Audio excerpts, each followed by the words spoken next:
ต้นเล่นใกล้ๆมันนี้พี่ก็ปฏิความประสงค์พามาเบิ่งความประสงค์เก็บน้ำหัวหิตาในมื้อนี้มาเห็นกระเจ้ากำลังเฮ็ดสะพานเลย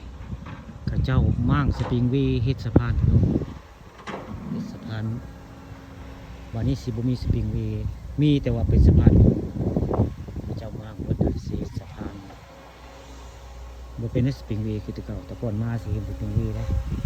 มามื้อนี้สิมั่างมื้อแล้วพี่น้องกระเจ้าเฮ็ดใหม่เลยทางพระเจ้าว่าเฮ็ดสะพานง่ายๆมาแล้วก็มีน้ำสปริงเวย์ได้ลอยขอบอยู่เลนด้านหน้าเก็บน้ำหัวหินตาด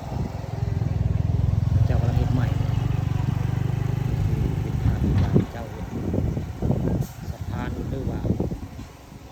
สปริงเวย์ใหม่พี่น้องนี่อยู่เก็บน้ำหัวหินตาดบ้านตำบลนาตาดมีแม่ครู2 คันท่าน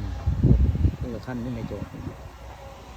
นี่คือเป็นภาพบรรยากาศพระเจ้ากำลังเฮ็ดสะพานเลยสะพานสปริงเวย์บ้านนาตำบลนาตาดตะเลงไก่คำนี้ผู้ข่าปันคำประสงค์มาภาพปันพระเจ้าเฮ็ดสะพานพี่น้อง